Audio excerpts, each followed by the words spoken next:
Hoje a gente vai falar um pouquinho sobre estrutura de gerenciamento de redes, tá? E aí nós vamos voltar em alguns assuntos que vocês até já tiveram, como por exemplo, a parte de estrutura física, né? A gente vai falar um pouquinho mais para vocês. Bom, antes de mais nada, eu queria falar um negócio para vocês, só uns recadinhos aí. Bom, essa semana eu estava vendo uma, uma matéria sobre educação no Brasil. E existe um ranking, né? E esse ranking, que chama PISA, o Brasil está muito mal, né? Muito mal mesmo. E aí, uma das coisas que a gente vê bastante no Brasil, porque assim, principalmente para saber como é que tá a situação, é pensar nesse nosso período que nós estamos passando. Por quê? Porque assim, esse período de agora, né? É lógico que é um período totalmente novo, é lógico que é uma coisa que ninguém conhecia, mas evidenciou ainda mais os problemas que nós temos com a educação.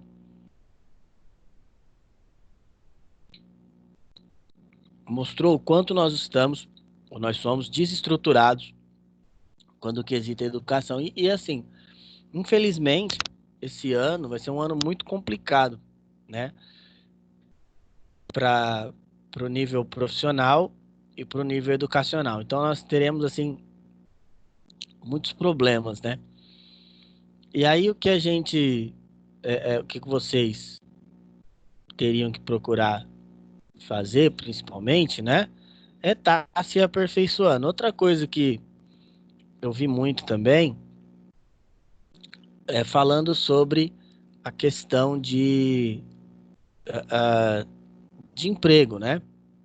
Grande parte dos trabalhos ou das carreiras que nós conhecemos, elas não vão existir mais, tá? Então, grande parte do que vocês conhecem, né, vai chegar um tempinho que eles não vão mais existir. E aí, olha que interessante, o que vai acontecer? Vocês vão precisar estar cada vez mais, né, preparados para esse novo mercado de trabalho. Vocês que são a geração mais nova, é pior ainda, né? Vão precisar se preparar muito e estar bem antenado nas coisas que estão acontecendo. Por isso que eu sempre falo para vocês, para que procurem, é, vocês procurem estar sempre em busca de uma melhora profissional, né? Sempre em busca de adquirir mais conhecimento, tá? Então, esse período é um período que é primordial para isso, né? É um período que a gente tem que ter isso bastante em mente, né?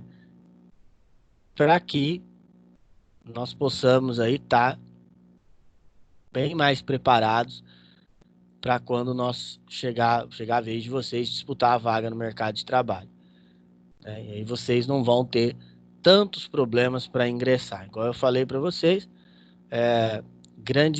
não vai ter como fugir muito. Grande parte dos trabalhos serão voltados para a área da tecnologia, né? Então a gente vai, quem tiver mais preparado, vai conseguir chegar, é, vai conseguir chegar à frente, né, de todo mundo. Então vai estar sempre dois, três passos à frente, tá? Outra coisa que eu queria comentar com vocês também foi sobre, aí já mudando totalmente de assunto, né? Eu queria comentar com vocês sobre antivírus, né? Como é que a gente sabe se a gente deve ou não usar um antivírus? Acontece o seguinte: essa semana eu peguei uma máquina para manutenção, né? E aí a máquina estava infectada, né? Estava aí com aqueles nossos queridos vírus. E era um vírus que ele escondia os arquivos. Então a cliente ela não consegue abrir os arquivos na máquina com Windows dela. Tá? O que aconteceu? Por algum motivo ela precisou usar um outro computador, pegou o HD externo e plugou no outro computador, num outro computador infectado. Aí veio a danificar o HD externo e o computador dela. Então, né, ah, é assim, é um trabalho, agora dando um trabalho gigante para fazer a recuperação, tá? E tentar recuperar tudo. Então, como é que eu devo saber se eu devo usar ou não? Principalmente para essas pessoas que não tomam o devido cuidado, que clicam em qualquer coisa. Essas pessoas, infelizmente, elas têm que usar o antivírus. Apesar de, é evidente, às vezes a gente vai pensar, vocês escutam muito falar que o antivírus ele não vai te auxiliar em nada, né? Se a pessoa não tem nenhum cuidado, é melhor do que não ter nada, né? É lógico que o antivírus ele tem um banco de dados e ele vai compreender esse banco de dados justamente os arquivos que ele entender. Os que ele entender, os que ele verificar ali, que ele vê que ele entendeu, aquele arquivo é legível para ele, tá? Ele vê que uh, ele entende que aquele arquivo é um arquivo malicioso, tá? Ele vai tentar remover. Se ele não viu ainda ou ele não conhece, né? Ele não vai nem olhar, né? Então, isso que vocês têm que entender primordialmente. Outra coisa, o antivírus ele tem uma taxa de atualização. Então,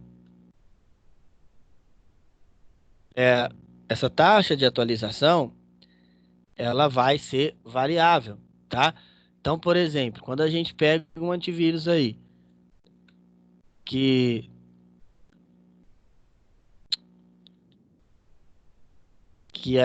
ele tem uma variante de resultados, né? É porque ele tem uma taxa de atualização menor. E qual que é a diferença do antivírus pago para o antivírus gratuito? O antivírus pago, ele, ah, ele vai te dar, principalmente como diferença, uma taxa de atualização maior. Então você vai ter uma atualização bem maior do banco de dados e do que você tem como conhecimento ali desses itens. Então, a gente tem que evitar os gratuitos, né? Usar só assim no fone, no último caso mesmo. E outra coisa que nunca se deve fazer é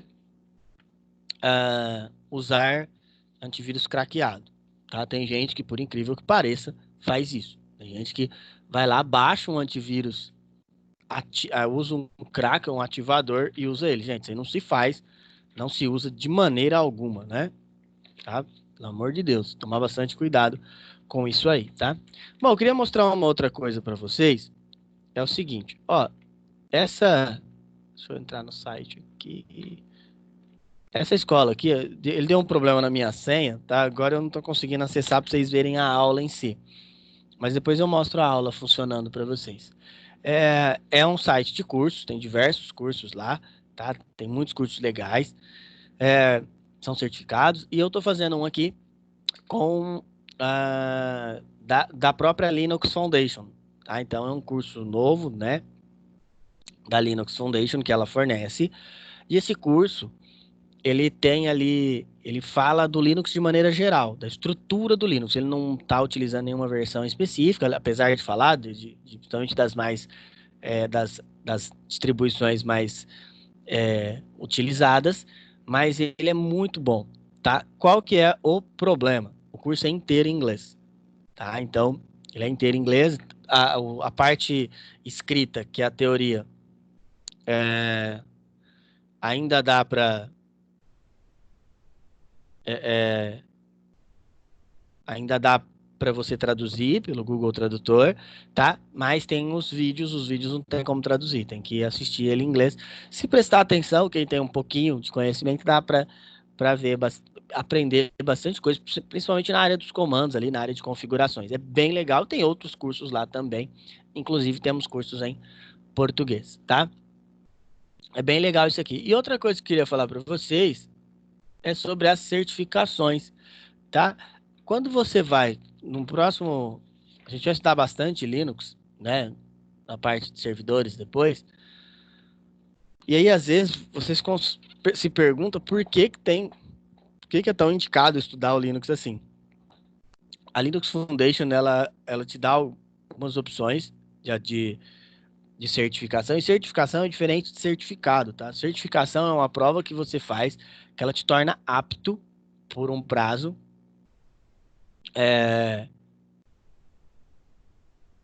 a utilizar o sistema. Então, ele mostra, principalmente no âmbito profissional, que você consegue é,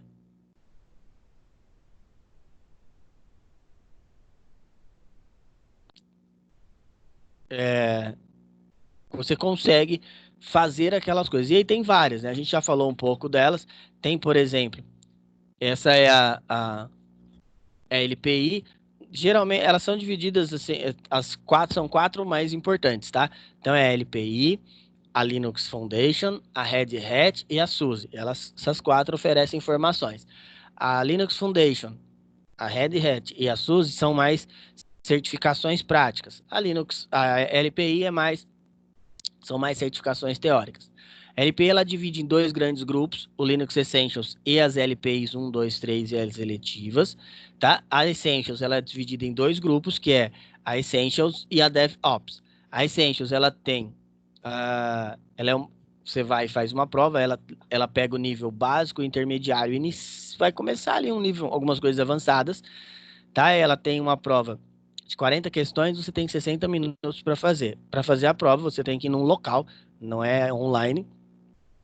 Tem um local, por exemplo, que no Brasil tem alguns, que você pode ir lá e fazer sua prova, tá? Ah, essa certificação, ela não vence, essa e a DevOps, elas são as únicas que não vencem, ela tem durabilidade o resto da vida, tá? E a DevOps também está no pacote Essentials, é uma acima um pouco, e na DevOps, você vai entender sobre desenvolvimento, né? E engenharia de software, arquitetura, essas coisas assim, tá? São 60 questões e você pode fazer em 1 hora e meia. A Essential são 40 questões, tá? Depois tem as LP1. A LP1, ela tem mais visibilidade, é chamada de Linux Administrator, tá? Você é um administrador Linux e ela tem conhecimento, tarefas de manutenção em linhas de comandos, tá? E também tem que conhecer um pouco de servidores Linux. São duas provas, as duas com 60 questões e 90 minutos, ou seja, 1 hora e meia para fazer, tá? A LPO2 também são duas provas, ela chama Linux Engineer.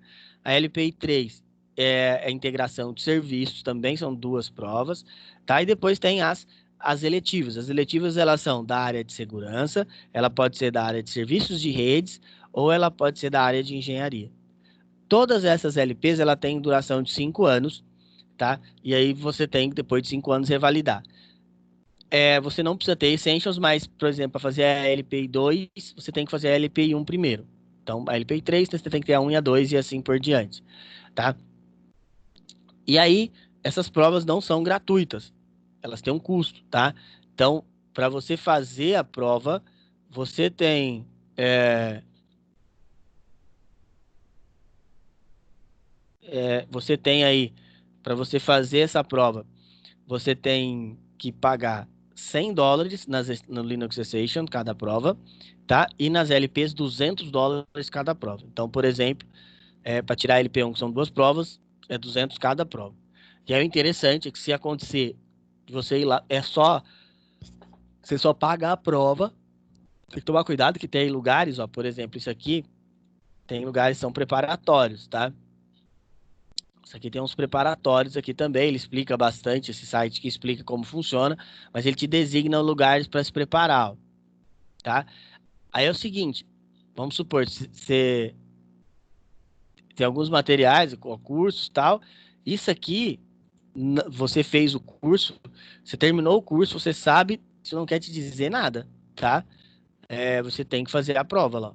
Aí, vamos supor, eu já fiz um curso nessa escola que é bem legal, mas vamos supor, você fez o curso e você não passou, você perdeu. Esse é o problema de você ter, é, você fazer uma certificação, tá? As certificações são bem difíceis, não vou, não tem como falar que não são, tá? Porque elas são bem complexas, mas se você é um profissional que tem certificação, você é diferente no mercado. E a certificação, ela não é só para o Linux, tá?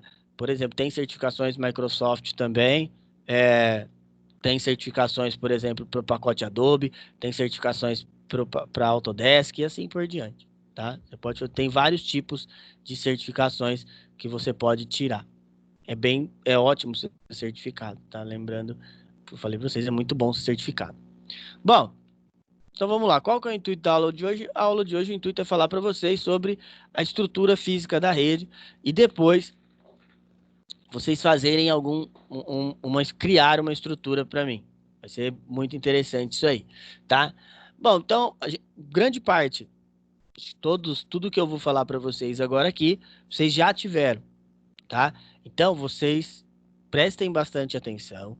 E aí, se tiver alguma dúvida, por favor, me fale, tá? Por quê? Porque se não me falar, não tem como eu descobrir que vocês estão com a dúvida, tá?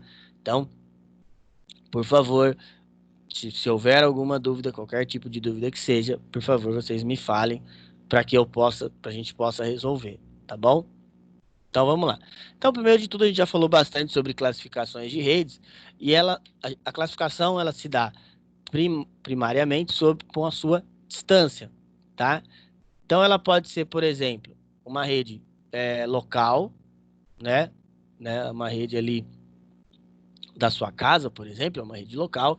Ela pode ser uma rede metropolitana, que ela comporta apenas a sua cidade, ou ela pode ser a internet, que é uma rede mundial. Aliás, tô lendo o livro de um autor que ele fala um negócio bem bacana, que ele fala assim que hoje a rede não é mais só mundial, tá? A rede, ela ah, a rede hoje, ela é uma rede mais que mundial, porque por exemplo, se você está numa estação espacial e você faz uma comunicação, você está usando uma WAN, né? Muito interessante isso aí, tá? É, então, é, hoje a rede que a gente mais usa é evidente é a LAN, né? A rede local, é a rede local de acesso. E, e uma coisa que a gente tem que ter em mente aí também, tá? É que a configuração das redes locais, ela está sendo cada vez mais simples, né? Antigamente, a gente tinha muito problema para configurar uma rede local. Por quê? Porque, opa, caramba. Porque nós tínhamos que configurar todo o cabeamento, tá? Então, dava muito trabalho cabear as coisas. Hoje já esse problema já foi solucionado, né? Porque nós temos aí roteadores, né? Que já faz e também atribuição de IPs via DHCP, né?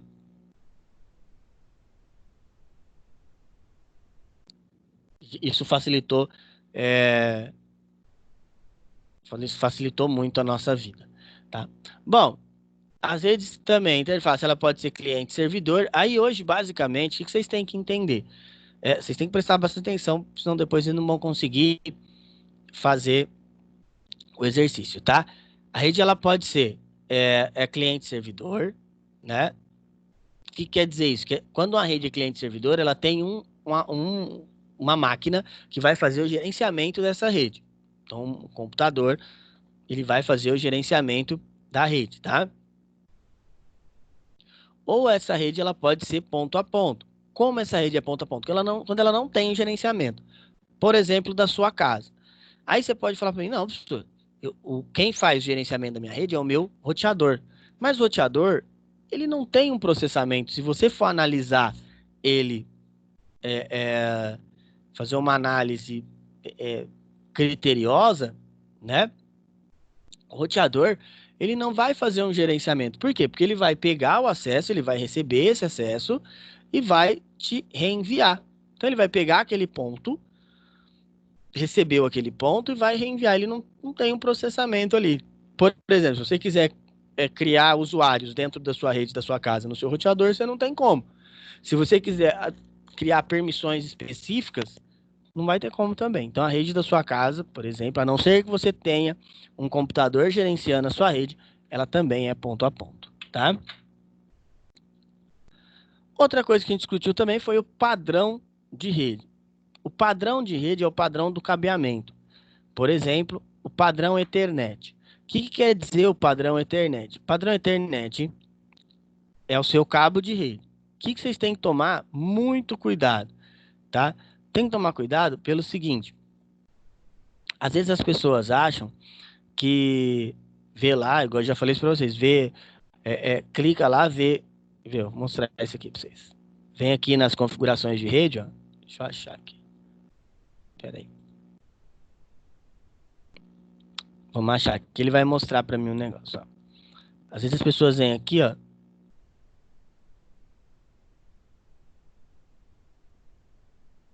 Vamos lá, vamos conectar aqui. Eles vêm aqui nos detalhes. Olha lá, ele veio aqui, ó. Por exemplo, tá marcando 72 megabits por segundo. Ele acha que ele tá navegando a 72 mega. É que aqui eu tô usando o Wi-Fi, tá? Mas, às vezes ele vem aqui também no cabo, ó, e tá lá 100 megabits por segundo. Ó, ele fala, minha internet é de 100 mega. Ou pior, né? 1000 megabits por segundo, ou 1 gigabit, acha que a internet é de 1 giga. Não existe isso, tá, gente? Isso aí é velocidade de rede. Não é...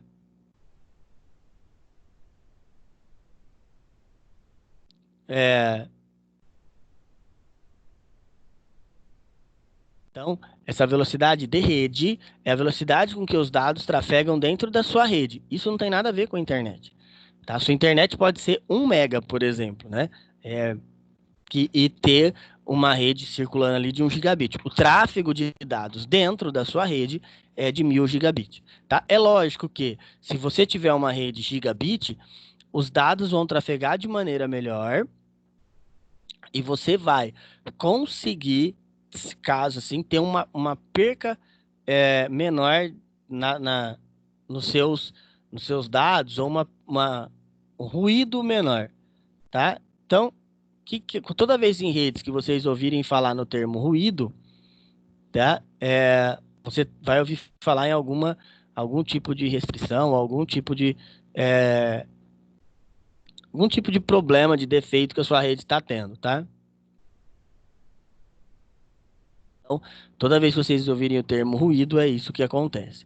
Tá bom? Então, é lógico, se você for configurar uma rede, por exemplo, eu tenho uma rede para fazer agora, eu vou fazer o mês que vem. O pessoal trabalha com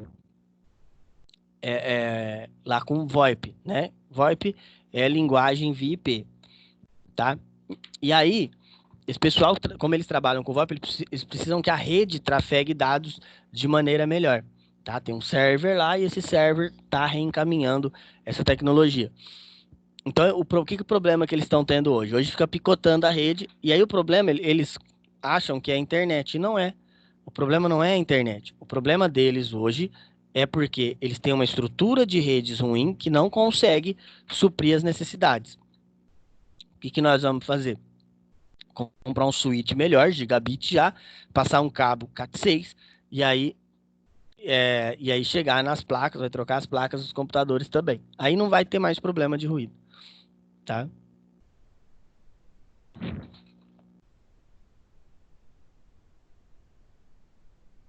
Então, isso vai fazer com que tráfego de informações seja muito mais rápido. Bom, outra coisa que a gente tem que falar também é sobre servidores, né? Servidor, ele nada mais é que um computador dentro da sua rede, tá? Então, ele é uma máquina que vai girar as informações aí dentro da sua rede, tá? Às vezes as pessoas acham que um servidor, ele obrigatoriamente tem que ser uma máquina super top, uma máquina bem parruda. E a gente sabe que não é assim, tá? Um servidor é uma máquina que, em grande parte das situações, chega a ser até comum. Você pode pegar uma máquina comum, não é indicado, a gente já discutiu isso aí, não é indicado usar uma máquina comum como servidor. A indicação é que você tenha uma máquina voltada para isso. Mas, num caso extremo, que você só tenha essa opção, não há problema você pegar o seu desktop, né, e colocar como servidor ali dentro da sua rede, tá? Mas o que você tem que entender é que o servidor é uma máquina física mesmo, tá? Fisicamente ela existe. Por exemplo, às vezes a gente fala no termo servidor de internet, servidor de internet, e aí às vezes as pessoas pensam que é algo de outro mundo, e não é, tá? É uma máquina comum, uma máquina de uso, tá bom? Bom,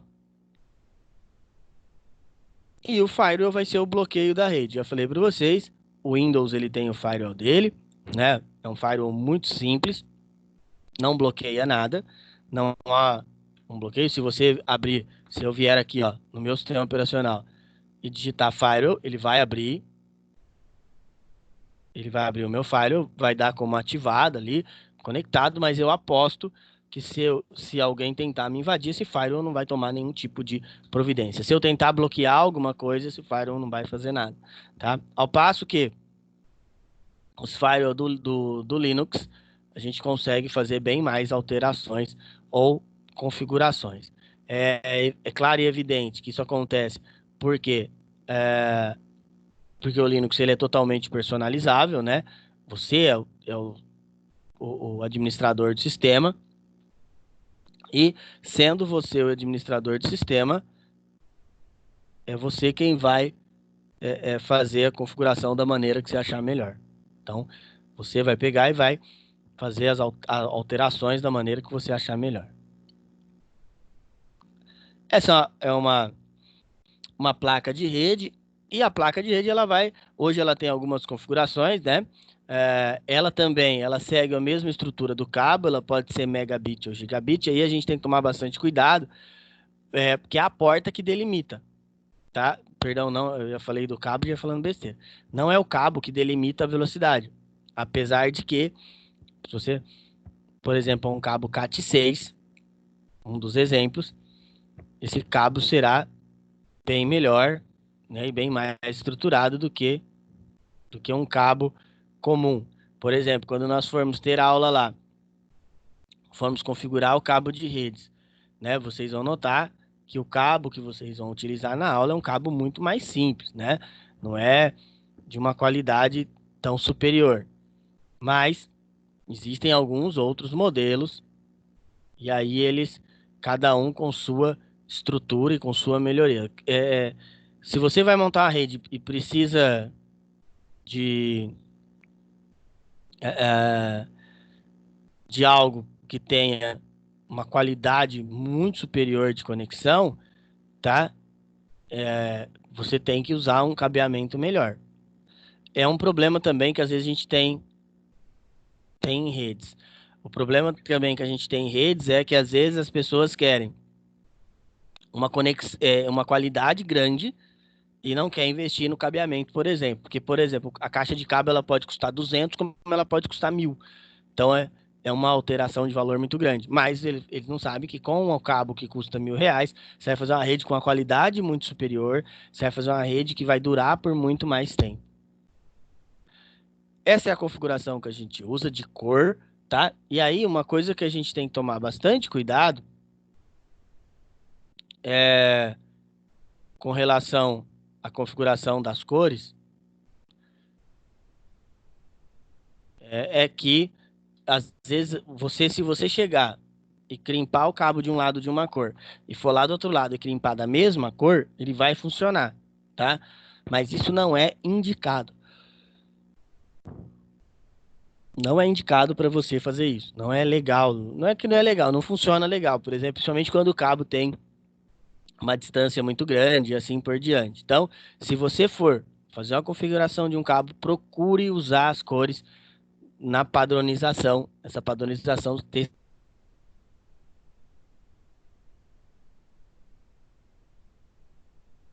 sim, tá? Agora, num caso extremo, é só um cabo, eu já crimpei um lugar lá, fica difícil de crimpar de novo, aí sim, aí não tem tanto problema, tá? Vai funcionar. Mas se a rede for muito complexa, é, vocês vão notar que ela não funciona de maneira legal, tá? Bom, e aí, como aparelhos de gerenciamento, né, nós temos algumas estruturas, né? Então, o hub ele é o divisor da rede. O que o hub vai fazer? Ele apenas vai pegar a sua conexão e vai dividir. O hub antigo, aqueles primeiros que saíram hoje, eles não existem mais. Todos os hubs hoje, eles são hubs e suítes, tá? E como com o hub suite funciona? Vamos pegar o hub primeiro. O hub, ele funciona da seguinte maneira. Eu tô um hub igual esse aí de 8 portas. Eu quero pegar a minha informação e mandar lá para a porta 8. Ele pega esse pacote e esse pacote passa por todas as portas. O que acontecia muito com o hub? Ele tornava, além dele tornar a sua rede mais lenta, porque ele dividia a conexão, mesmo quando o seu computador não estava usando a rede, tá? E ele também dava muito colisão de pacotes. Então, isso dificultava muito. Hoje os hubs são todos suítes, mesmo sendo pequenos e com configuração mais básica, todos os hubs são suítes, tá? E como é que o switch funciona? O switch ele também é um divisor da rede, vai pegar a sua rede e vai dividir com um diferencial. Ele vai pegar a sua rede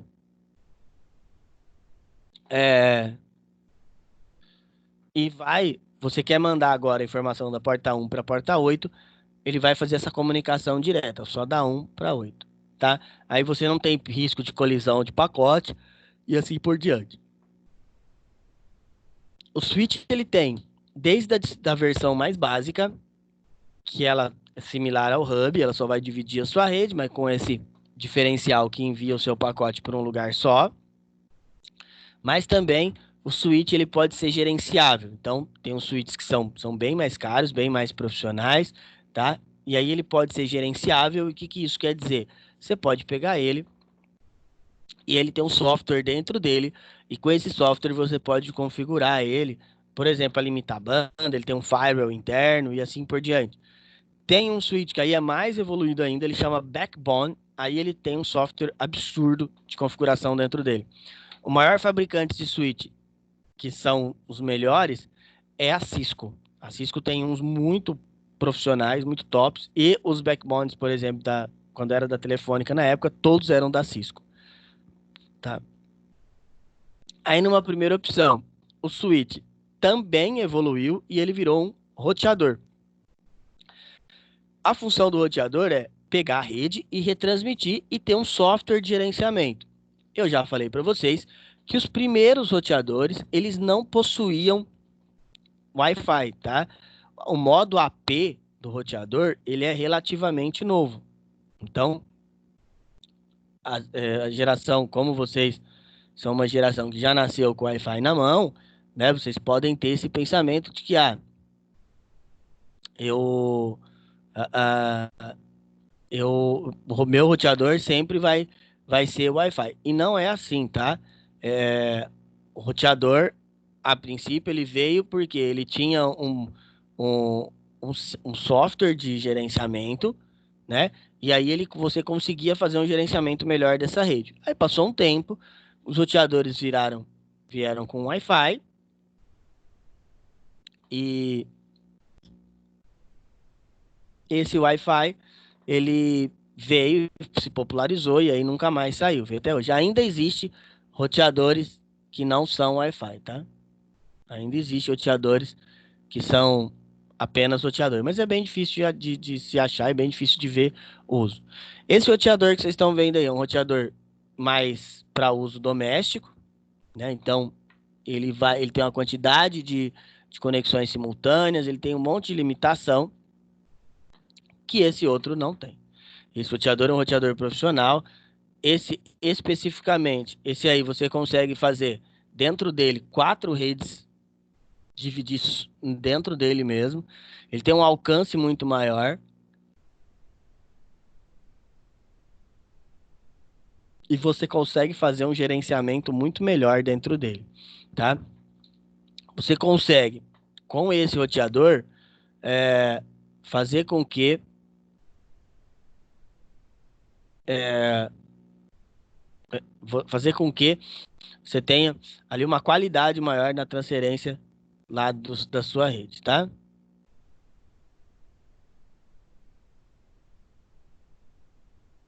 Bom, e o repetidor, ele vai pegar o sinal, né?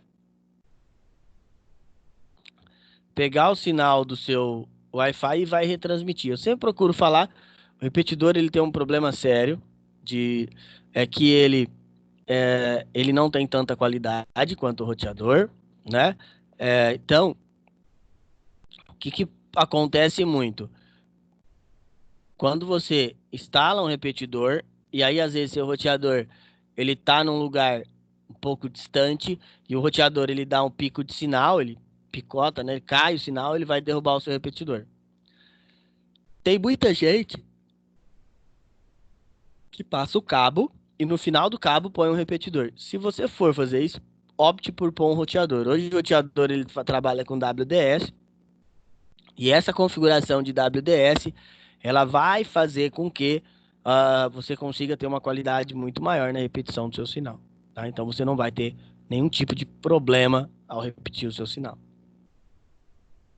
Bom, e aí como é que eu sei onde eu vou instalar o meu roteador? Esse é um exemplo, tá? Eu mostrei ele já funcionando para vocês, Wi-Fi Analyzer. Você vai poder colocar ele em algum lugar, é, e aí você vai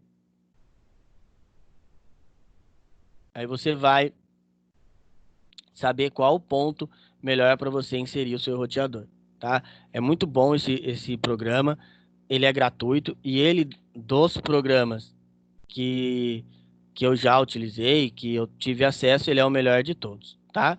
É, então ele tem uma qualidade muito superior e também por exibição do canal. Tem um outro que é para PC, chama Chirrus, né? Mas esse Chirrus ele não tá rodando no 10, não sei por que tá dando um pau. Ele era muito bom também, porque ele tinha um radarzinho, né, que auxiliava muito a gente. Mas agora nessa nova atualização do Windows 10 ele não tá funcionando, tá? Bom, e aí, outra coisa que evoluiu muito foram as redes wireless, né? As redes Wi-Fi. O que ela evoluiu? Ela evoluiu o tráfego da informação, então, o meio como a informação era difundida, ela foi evoluindo. Ela evoluiu a metodologia e o desempenho, então, tipo e a qualidade, e ela também a distância. Hoje, você tem um Wi-Fi que ele chega muito mais longe, com muito mais qualidade, com muito mais velocidade, né? Hoje nós estamos na versão 6 do Wi-Fi, né? Ainda não chegou para nós aqui, mas a gente já sabe pelas características que ele vai ser muito mais veloz. O Wi-Fi começa lá no final dos anos 90 com a versão B, né? Já demora para chegar aqui, mas primeiro foi a B, depois que era até 54 megabits por segundo, depois foi a G, que chegou a 108, depois foi a N, que chegou a 300 megabits, PGN. Aí teve a AC, que é a padrão atual, ainda tem muito N, a AC ela chega a 600 megabits por segundo, e nós temos o Wi-Fi 6 agora, que chega a mais de 1 gigabit por segundo. Então, lembrando, mais uma vez, igual lá no cabo, isso é a velocidade de rede e não velocidade de conexão, tá? Então, a sua conexão, a velocidade dela continua a mesma. Então, por exemplo, você contratou lá 1 giga, você vai ter a mesma velocidade, tá? Ah, você contratar, perdão, 1 giga não, né? Você contratou 1 mega, perdão, uma velocidade bem baixa, mas você não é porque você colocou uma rede, uma qualidade superior, você vai conseguir melhorar seu sinal de alguma forma, tá? Então, tem que lembrar sempre disso aí, tá? E também, né, outra coisa, o Wi-Fi ele vai estar sempre em evolução, porque ele é a, a versão sempre que vai ter mais em uso. Hoje a gente usa muito a questão de smartphones, né? O uso dos smartphones é absurdo. Então, por isso que o Wi-Fi ele vai evoluir cada vez mais, tá? Bom, e aí temos também as redes móveis, né? Como é que funcionam as redes móveis?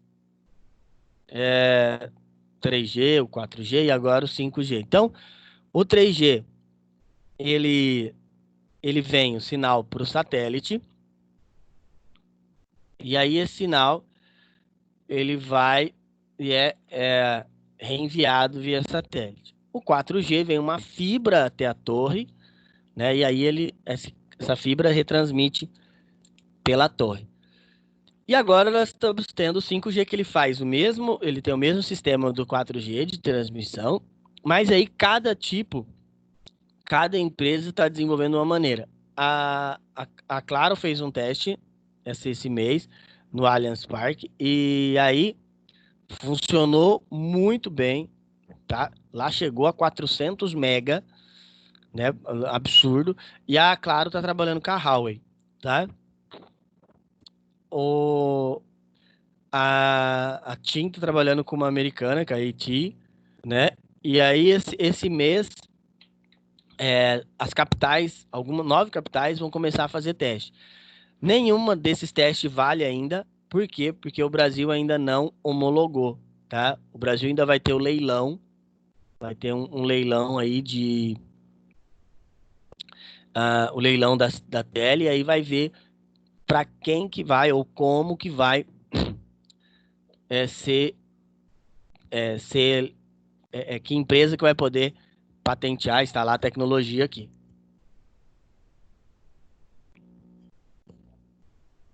Então, depois, possivelmente, eu acho que não vai ser a Huawei. Aliás, anda havendo muita briga, né? Então, ainda tá tendo muita briga aí por causa de operadora, tá? Porque o governo tá meio com o pé atrás com a Huawei, porque o governo americano não quer, né? Então, tá muito difícil ainda da gente saber. Então, nós já vamos ter a experiência, mas a gente não vai saber ainda como é que vai ser, tá? E a testagem do 5G, hoje só tem um aparelho que suporta 5G no Brasil, que é o Motorola Edge, tá? Mas como é que eles vão fazer para funcionar isso aí? Eles vão dar uma turbinada no 4G, eles vão usar a mesma frequência. Tá? Não vai chegar o 5G bem mais rápido, mas vamos ver o que vai ser aí, né?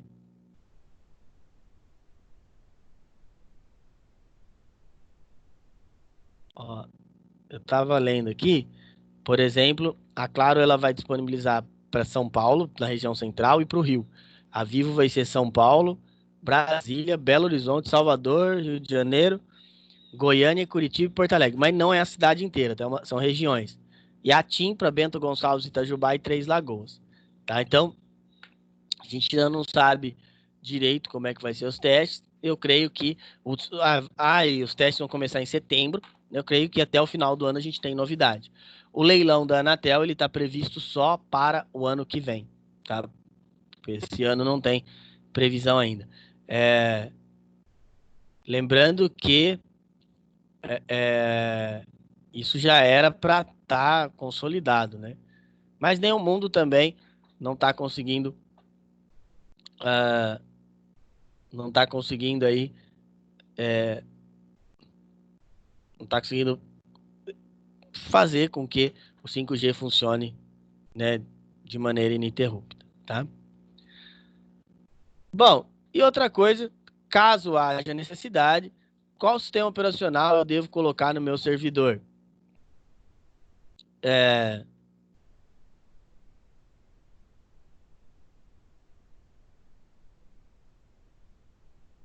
É, vai depender muito do que você quer para você. O Windows é muito mais fácil. A aula que vem a gente vai instalar o server e vai configurar ele alguns serviços. Vocês vão notar que é bem simples, o serviço está pronto, mas ele não é personalizável. E o Linux ele é totalmente personalizável, tá? Mas assim, o Linux é muito mais complexo, né? Se a gente viu aí que a instalação do Linux, ela só contempla ah, a parte terminal, né? A tela preta, e aí tem muita coisa que no Linux você precisa ter um conhecimento melhor.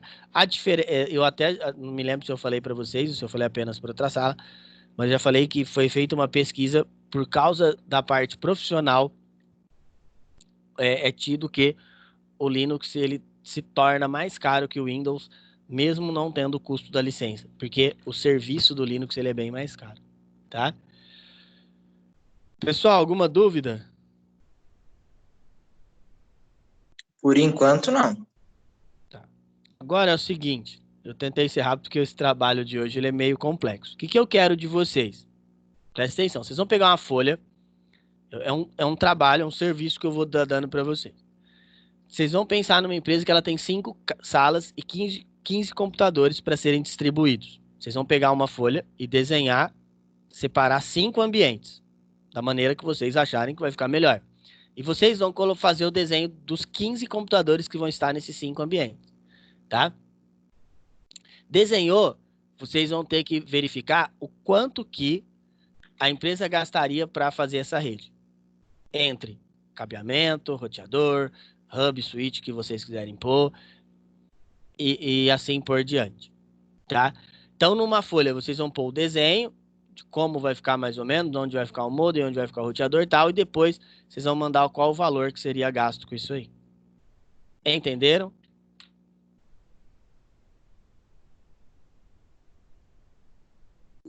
Tranquilo. Então vai, pode começar, se tiver alguma dúvida é só chamar.